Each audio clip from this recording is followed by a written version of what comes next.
we always have to draw a line between ego and self-respect.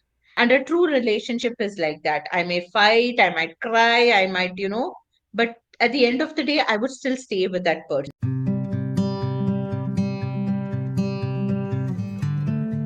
So, hello and welcome, book lovers. You are tuned in for the podcast of Review Universe AKTRU, your go to podcast for the insightful conversation with the remarkable authors.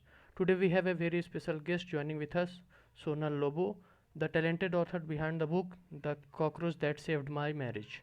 So, Sonal ma'am, welcome to the show. Thank you so much, Anuj. Yeah. You can call me Sonal. Okay, ma'am. Oh, sorry, Sonal. Yeah. So as we are talking about the your recent book, The Cockroach That Saved My Marriage. So it is Yeah. something that I haven't listened that now the name of the book you have written. So the very first question of mine is what inspired you to write this book? As I have seen that you are uh, someone who writes poems and all. And Yeah, this is a fourth book, Anuj. Yes. yes, ma'am. So basically, I was more into poetry when I began. So two of my books already published are poetry collection. Yes, ma'am. One is Thought Sublime, another one is Whistling Words. And last year, I ventured out writing for children, stories for children. And I also came out with a children's book called as The Seven Stones.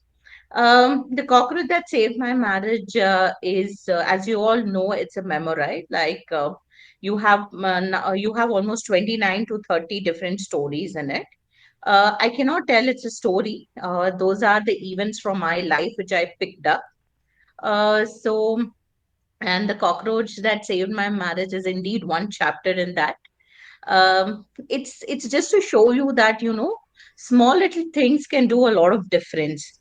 Sometimes, especially in any relationship or marriage, we look for big things, we look for bigger things, but we try to ignore the small little things that happen in our daily life.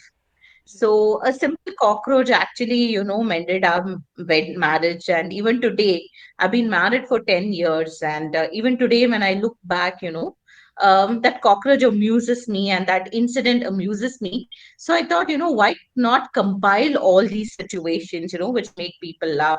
They definitely make me and my spouse laugh. And I'm sure people who read it will enjoy it. And that is what actually, made me to compile and write this book. Okay, ma'am. That's great to know. That my second question will be that that as you have said that you have compiled many stories on this book. Yeah. So are there any challenges that you have faced in writing in process of writing this book? Definitely not. In the process of writing, I've not faced any challenges because, like I told you, they are the things that happen in my life. So, for an author to pen down what happened in their life, I think it's not very difficult. But the challenge, Anuj, was, to cut it down, to edit it in a way that, the audience will be hooked on. Because one incident I can write for 10 pages, I can write for 15 pages, but I definitely can't tell my publisher to print one story for 10 or 15 pages. So the challenge here was to reduce it. So if you see my chapters, if you have gone through my book, I have not made it very lengthy because today youngsters or anyone would like to keep it crisp, would like to keep it short. So every chapter of mine, I have kept it for 2 or 3 pages maximum. So the only challenge for me was to edit it and bring it down. Otherwise, the entire writing process was fun and I enjoyed doing it, Anuj. Okay, ma'am. That's great. So, as you are a commerce postgraduate, we have researched a little bit about you. So, Okay. why did you switch your career into writing or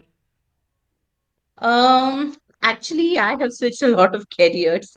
So I started as a lecturer. I taught for 4 years. And after teaching the UG and PG, I decided, it was time to do something else. So I switched on to the HR field. Currently, I work as an HR BP for an organization. I was working as an engagement specialist. So I was in HR.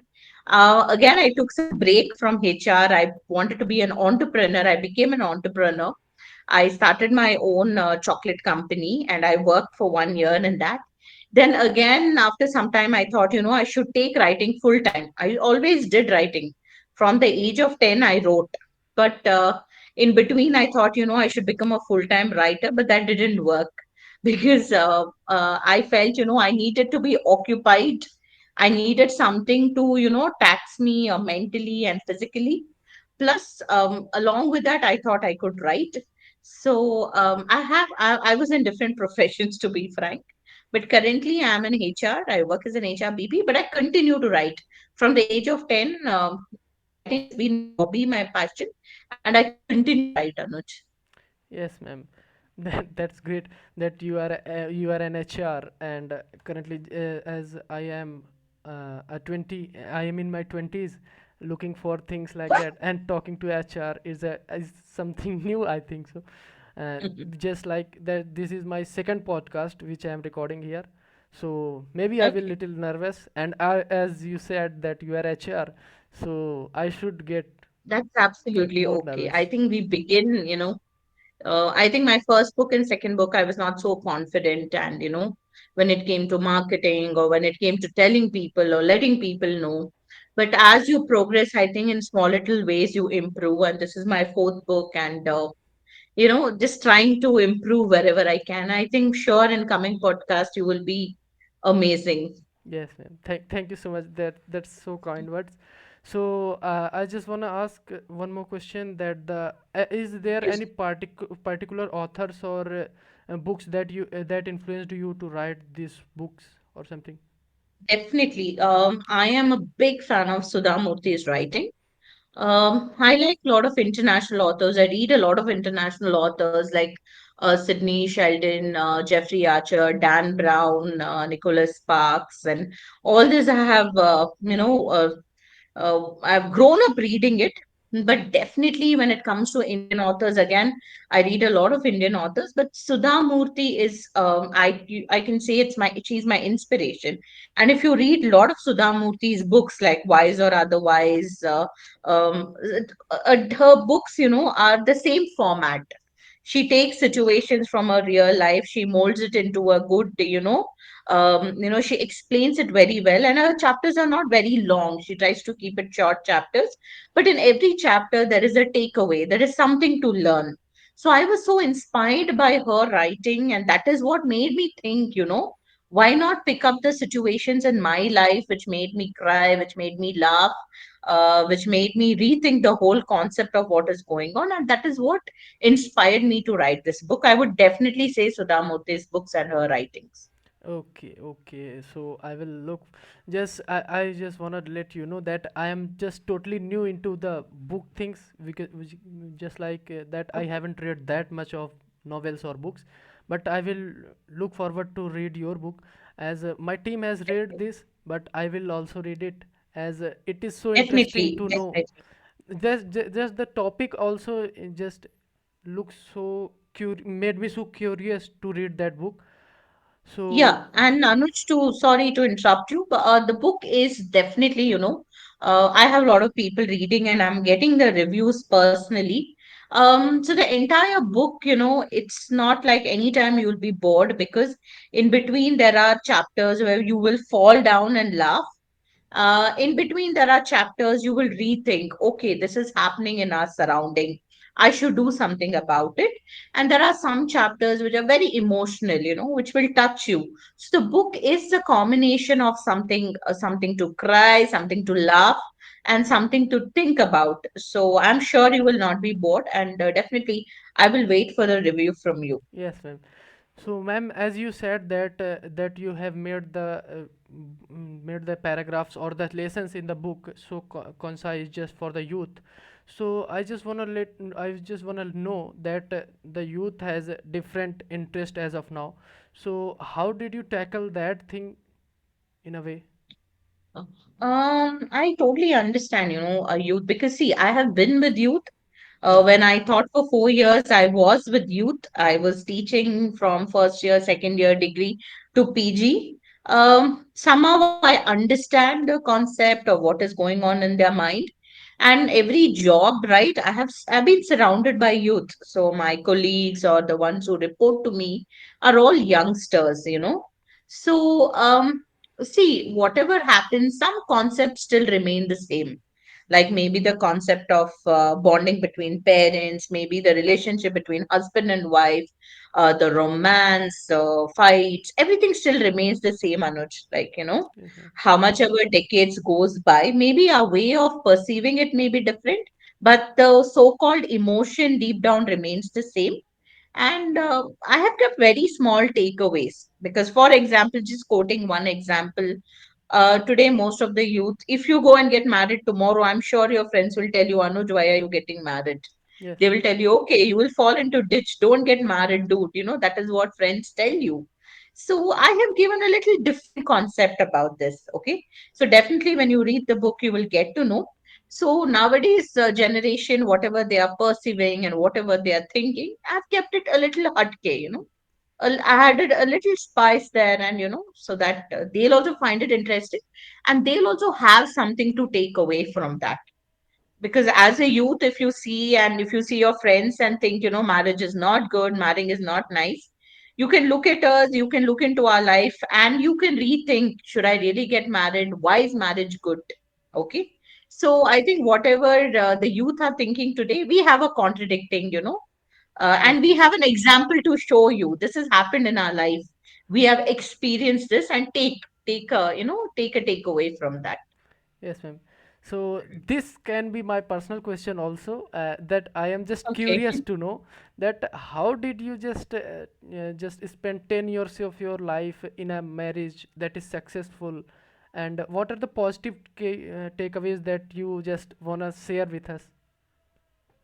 um I will be very open. Marriage is beautiful, Anuj, because it's not that I came from a family lack of love. I'm the only daughter, and I have been showered with love, and I have such a doting and amazing parents.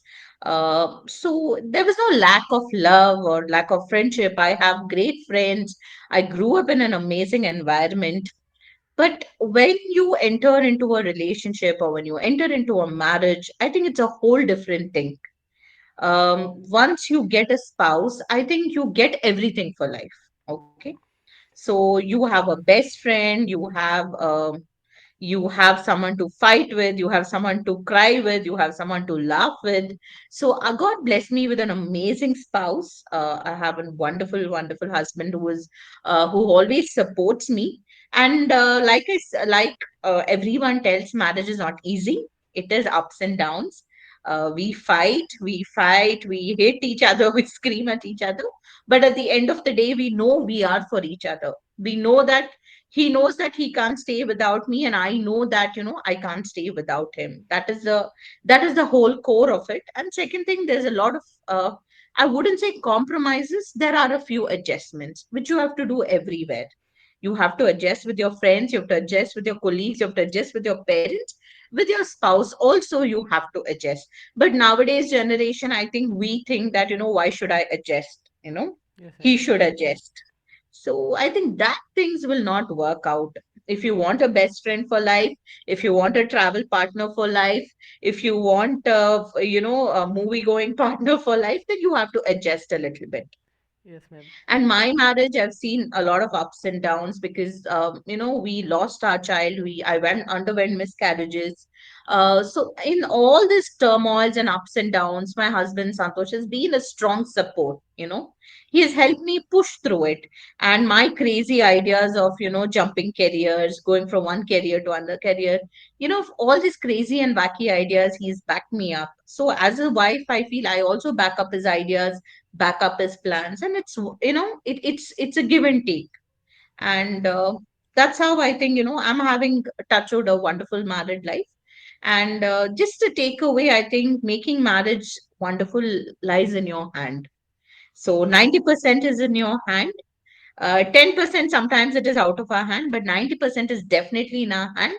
And trust me, if you are a little accommodating, a little loving, a little forgiving, you can build a beautiful marriage. And not to pull it for long, I think God must be central of your marriage. If God is the center of your marriage, God is the center of your family, I think any marriage will be successful, Anuj.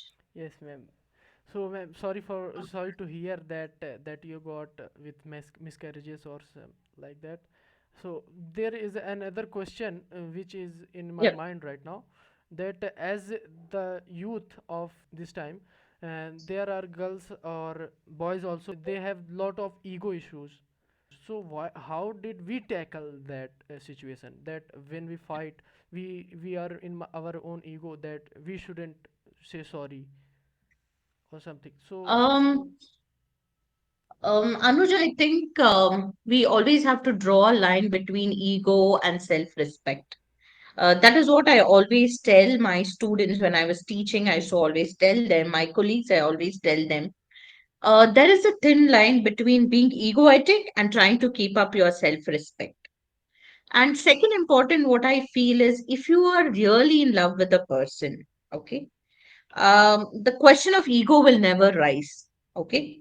So I might fight and my husband might scold me, and, but I might also scold back. We might have a bad fight and we might, just go. He might go to his work. I might go to my work.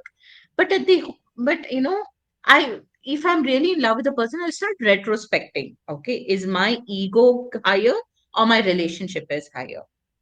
So there is a choice if your ego is higher or your relationship is higher.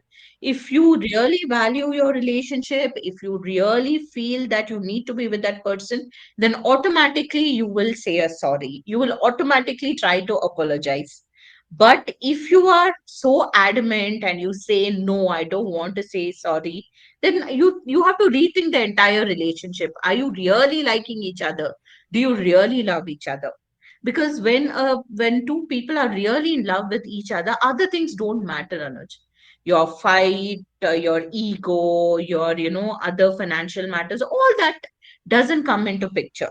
Yes, you will sit and calculate all that, but at the end of the day, the priority will be your partner. You say my husband is my priority, so this time even if I have to apologize, it's okay, because if it is saving my relationship, it is okay. So ego is something, it is all within us. Okay, it's within us. So you have to make a choice whether you would want to sustain in a relationship, or you want to let go of a wonderful relationship just for just because of ego. And there is one beautiful incident I have mentioned in the book also, where I fought with a best friend. And because of my ego, right, we didn't talk for many months, but one small incident in a bus, changed my whole outlook. And that's how, I apologized and I became friends, and we are still friends. We are still friends. So, it's the question of tackling your ego, the question of tackling your anger, all lies within you. Only thing is you have to keep it on a scale, which is important. Whether your relationship is important, whether your ego is important, and again, self respect. Sometimes you have to keep up your self respect. You have to say this is wrong, but you still have to run the show, right? You still have to be in a relationship. They always say, right, hate a sin but don't hate the sinner. So don't hate the mistake, have a problem with the mistake but don't have a problem with the person. So, ma'am, I have another question following this question also. As Okay. in our current times, the relationship things are so fast paced, and people don't have that much time to just recalculate the things, sort it out or something. They just move Yeah. on so fast. So, is this good or bad? We. So, what are your points on this? um I don't I mean, I did not get your question properly, what is fast, but if you're telling our life is fast and everything is fast. Is just like that, if they remain on a relationship for 3 to 4 months and they have a small fight and they just move on and never see each other again. They never Yeah. recalculate the things or sort it out. So, Anuj, that like I said in my last answer, that really means that, there was no relationship in the first place. If I like a person, then I fight. Every time I fight, I would not leave the person. But if I really didn't like a person, if the person was just an option to me, then definitely, if I have a fight, I will start thinking, okay, maybe this person is not good and I will go with someone else. See, it's simple like a relationship between a child and parents, okay? Every time a parent scolds, we don't leave our parents and go, right? We may get angry, we may fight, but we still remain in that relationship.